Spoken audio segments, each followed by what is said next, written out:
Okay. Nagkaroon po kasi ng concert ang mga DDS. 5 buwan, isang sigaw. Free Duterte. Pero hanggang ngayon, nandun pa rin po si former President Rodrigo Duterte. May magagawa ba itong mga pa-concert-concert nila? Pakikinggan kaya sila ng ICC? Yung pagbabantay ng mga DDS supporters dyan sa Duterte Park o Duterte Street o kung ano man ang tawag nila dyan, Duterte Country, may nagawa ba para mapalaya si Digong? Ito naman kasing si Sara Duterte. May mga pahayag pa siya na makakalabas na daw si dating Pangulo at nagpasalamat na siya sa mga supporters at mga nagdasal na mapalaya itong si Rodrigo Duterte. Pero obviously, hindi sila pinakinggan ng langit. Fake news naman kasi yung mga lumalabas, itong mga DDS ang hilig sa fake news. Kung nakikita nyo sa mga feed ninyo, ang daming naglalabasan kesyo nakauwi na daw si Digong, kesyo nakalaya na daw, nasa Davao na daw, etc. etc. Pero andun pa pala sa dahig. Paanong nakalabas na? Ayon nga dito sa balita, Duterte asks ICC anew for interim release to undisclosed country. Ito po ay published noong August 21. So paano sasabihin nila Sara Duterte na makakauwi na ang kanyang tatay? O ito mga DDS na nagpapakalat ng mga maling video na kesyo nakalabas na daw, kesyo nakauwi na daw, at mga nagpapasalamat sila dahil pinakinggan yung kanilang panalangin. Well, obviously, hindi po pinakinggan ang inyong panalangin dahil yung pinapanalangin ninyo ay ang taong tinawag ang ating Diyos ng stupid God. May kasama pang mura yun, ha? So, paano siya pakikinggan ng ating Panginoon? So, kahit na anong dasal, pagsama-samahin mo lahat ng dasal ng mga DDS, kung yung mismong tao na bumalahura at nilapastangan ang ating Panginoon ay hindi humihingi ng tawad. Dahil sinabi nga ng kanyang anak na si Kitty Duterte, no regrets, na parang walang pinagsisisihan ang kanyang ama sa lahat ng ginawa nito. Siyempre, kasama na rin yung mga binitawang salita, wala siyang pagsisisi. So, pakikinggan kaya kayo ng ating Panginoon Diyos kung yung mismong taong involved ay hindi nagsisisi? So, kayong mga nagpapakalat ng chismis na nakalaya na si Digong, hindi pa po dahil humingi na naman sila ng interim release ni former President na naman ulit. So, ibig sabihin, wala pa. Hindi pa siya nakakalaya. Samantalang parang may napanood din akong sinabi ni Sara Duterte na nakalagay na daw sa website ng ICC na malapit na daw makalaya si former President. So, anong silbi nung 5 buwan, isang sigaw? Free Duterte. Mukhang aabutin pa kayo ng 6, 7, 8, 10, 10 at ilang buwan pa bago makalaya si former President. Yan ay kung mabibigyan siya ng interim release. So, maniwala kayo dun sa kasabihan na huwag bibilangin ang sisiw hanggat hindi pa napipisa ang itlog. So, dahil hindi pa mapalaya si former President, nanghihimok na si Sara Duterte sa mga bumoto kay Digong, yun daw 16 million voters ni Digong, na mag-jailbreak na. Oh, lalabas na yan si PRD. Ano na yan natin? I-jailbreak na yan natin lahat. Yung ilan bumoto kay PRD, 16 million. Yung 16 million na yan, punta tayo doon sa ICC Detention Center. No? Kung di ka ba naman kasi maniwala na medyo nagkakasayad na si Sara Duterte, hinihimok niyang mag-jailbreak na daw lahat ng mga bumoto kay Digong. Ano ba ang ibig sabihin ng jailbreak? A jailbreak can refer to a forceful escape from a prison or etc. etc. So, ibig sabihin, forceful escape from prison. Pupunta sila ng ICC at magsasagawa sila ng jailbreak. Although alam natin, imposible. Pero itong mga DDS, kahit na anong sabihin ni Sara Duterte, naniniwala sila. Hook, line, and sinker, paniniwalaan nila. O di sige, yung mga bumoto kay Digong, yung 16 million na bumoto kay Digong, lumabas na kayo dyan, siguro bibigyan kayo ng pamasahe ni Sara Duterte papuntang Dahig, Netherlands, at magsagawa kayo ng jailbreak at palayain ninyo ang tatay Digong ninyo. Maiba ako ng usapan. Ito pong binulgar ni Mayor Vico Soto tungkol sa kanyang naging kalaban nung nakaraang eleksyon, itong mag-asawang Diskaya.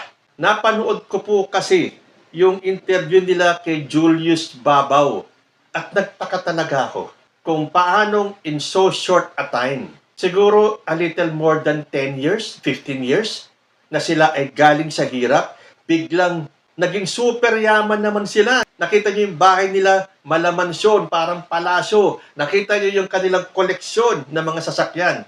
Puro high-end, puro mamahalin talaga. Kayo, kung galing kayo sa hirap ng mga bandang 2009, 2010, 2025 pa lang ngayon, mga 15 years pa lang ang lumipas, at nakita nyo, ganun, sobra-sobra ang yaman na kanilang nakuha. Hindi ba kayo magtataka? Ang sabi pa ng mag-asawa, parang ginamit sila ng Panginoon Diyos para maging instrumento para makatulong sa maraming tao. Pero kapag napatunayan na nanggaling ang kanilang yaman sa mga anomalyang proyekto, dapat silang managot. Sabi nga dito sa bilyonaryo, from flood survivors to billionaire contractors, Diskaya under scrutiny for flood control deals. The irony was not lost on losing Pasig City mayoral candidate Sara Diskaya, who once braved the flood waters dumped by the calamitous tropical storm Ondoy in 2009. So noong 2009, mahirap pa sila. Fast forward to 2025, nako, super bilyonaryo na itong mag-asawang ito.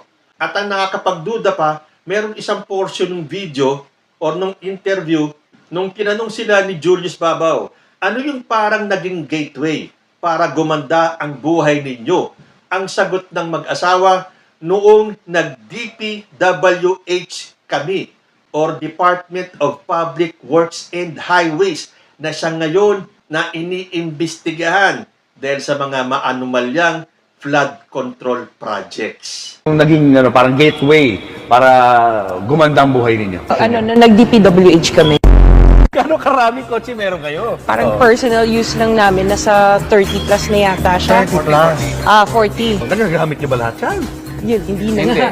Hindi na nga, kasi dami. May sinabi rin kasi si Mayor Vico Soto na ang bawat interview ba, yung ganong klaseng interview, ay nagkakahalaga ng 10 million pesos. Ano ang ibig bang sabihin? Mag-aalok ang kung sino man sa mga may pangalan sa social media, tulad ng mga broadcasters, reporters na may mga pangalan, at bibigyan sila ng 10 million para sila ay interviewin. Malaking pera yung 10 million. Sino ang hindi kakagat dyan? At bukod kay Julius Babaw, mayroon pang isang nag-interview sa mag-asawang ito. Siya po si Corina Sanchez, na ngayon ang balita ko ay dinilit na sa YouTube yung kanyang interview with the Diskaya couple. At ang balita natin, ididemanda niya si Vico Soto ng cyber libel. Yan, aabangan po natin yung ganyan mga kaganapan. Pero, meron po tayong napanood na video kung saan parang pinatotohanan nitong si Senator Alan Peter Cayetano na meron niyang bilihan o bayaran ng malalaking halagang pera para lang sa mga interviews. Pwede naman kayong tulungan at saka yung tao na kasi like sa traditional media, you can buy sa ngayon, pati interviews binibenta nila. At pag ginenta nila yung interview, you can give your own questions. So hindi ka matatakot. I'm talking about yung mga police. So ayan, lilinawin po natin dahil medyo malabo yung audio. Sabi po ni Cayetano, pwede ko naman kayo tulungan. At saka yung tao ko nandun. Traditional media, you can buy.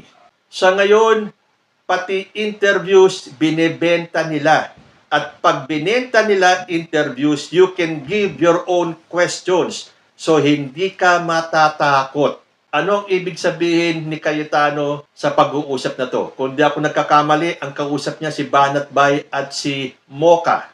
So may katotohanan ba yung inilahad ni Mayor Vico Soto na nagkakaroon ng interviews kapalit ng malaking halagang pera? Pero alam niyo ba, nang dahil sa expose ni President Bongbong Marcos tungkol sa anomalya sa flood control projects, marami pong mga senador ang biglang naging champion sa paglaban ng korupsyon. May mga senador na nangungonsensya tulad ni Senator Joel Villanueva. Sabi niya, Hindi ko alam kung papaano natin kayang harapin yung taong bayan na gigising sa umaga, aalis ng bahay nila, lulusong sa baha para magtrabaho. Sabi ni Senator Bato de la Rosa, "We are not witch hunters here.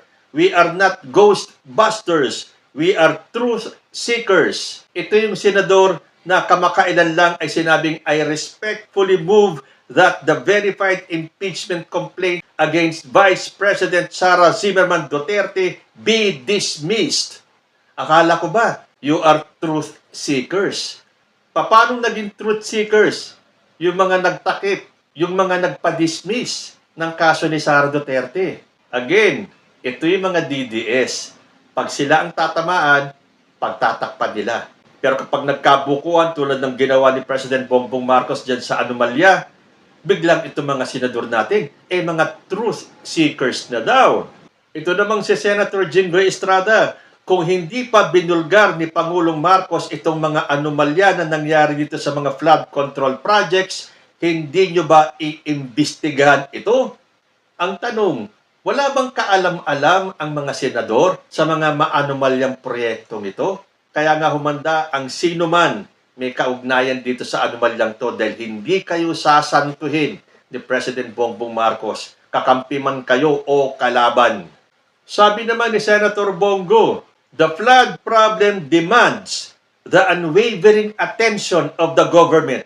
Let us make corrupt officials accountable." Yan ang pakaaabangan natin. Kailangan nilang maglabas ng mga pangalan. Diyan natin makikita kung ito mga senador na to na biglang-bigla out to call for accountability. Lalo na sa mga senador na humahanap ng accountability. Pero yung accountability ni Sara Duterte, ibinaon nila sa limot. Naalala ko tuloy yung isang pahayag ni Amy Marcos tungkol dyan sa pagbasura sa impeachment ni Sara Duterte. Sa palagay ko, interesado na mawalang bisa na yan kasi kinakabahan din na matalo. Aminin natin. Yun lang ang suspecha ko. Diba mas mahirap, mas nakakahiya kapag nagkaroon ng paglilitis at matalo? O hindi ba? Ang sinasabi kasi ni Senator Amy, mapapahiya lang daw yung mga nag-file ng impeachment complaint na yan. Kasi matatalo at matatalo lang din. Hindi naman yon ang contention dito, Amy Marcos. Sigurado naman kasi kami na ia-acquit nyo lang si Sara Duterte.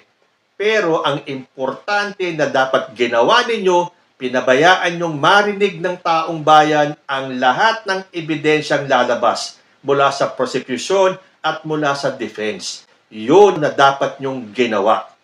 Akala nyo, porke na-archive yan, kakalimutan ng tao ang mga ginawa ni Sara Duterte?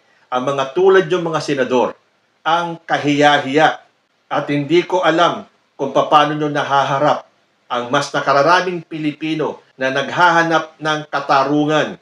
Kung talagang walang kasalanan si Sara Duterte, fine. Ngayon, kung meron man, kahit na i-acquit nyo pa si Sara Duterte, at least nalaman ng taong bayan ang katotohanan. Napilit ninyong pinagtatakpan. Bakit? Hindi nyo ipagpipilitan na patayin ng impeachment case na yan nang walang kapalit. Hindi bobo ang mga Pilipino. On a lighter note, meron akong napanood na video nitong si General Macanas. Hindi ko lang alam kung ito ay AI o hindi. Dahil alam nyo naman ngayon, yung mga lumalabas na mga AI videos, makukumbinsi ka na totoo. Dapat ganito ang ginawa nila Harry Roque doon sa fake polvoron video ni President Bongbong Marcos. Naghintay pa sana sila ng ilang panahon at ngayon sana ang tamang panahon na maagawa ng makatotohanang AI video. Ang alam ko po kasi itong si General Macanas ay solid na anti-BBM. Pero ano tong sinabi niyang to? Si PBBM, tahimik. Kaya lang, huwag nilang abusuhin yung pagkatahimik niya kasi dangerously brilliant. O hindi ba? Ano kaya ang nakain ni General Macanas para masabi niya tong tahimik lang si President Bongbong Marcos pero huwag niyong abusuhin? Because the President is dangerously brilliant na siya pong totoo. Isa pa sa napanood kong video, ito naman kay dating President Noynoy Aquino na narinig daw niya na sinabi ni dating unang ginang Imelda Marcos, tandaan nyo, si Noynoy pa ang presidente nun. Hindi pa naging presidente si Digong at si President Bongbong Marcos. Pero ito ang kanyang sinabi na sinabi daw ni dating First Lady Imelda Marcos. Sabi raw po ni Ginang Imelda Marcos, Valdez Marcos, my son will make this country great again. So napag-isip ko, parang narinig ko na yun.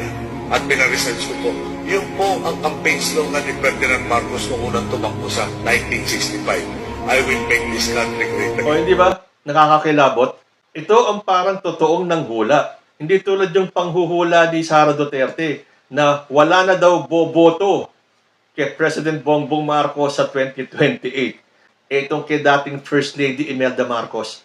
Panahon pa ni Noynoy Aquino bilang presidente natin, sinabi niya na Bongbong Marcos will make this country great again.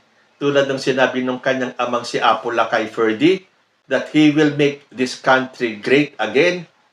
Yan din po ang sinabi ni dating unang ginang, na yung anak niyang si Bongbong Marcos will make this country great again. Sa kabila ng panggugulo, pambabatikos, paninira ng kampo ng mga Duterte, sa kabila ng araw-araw na paninira ni Sara Duterte kay President Bongbong Marcos at sa kanyang gobyerno, isa ako sa naniniwala na tama ang sinabi ni dating unang ginang Imelda that President Bongbong Marcos will make this country great again.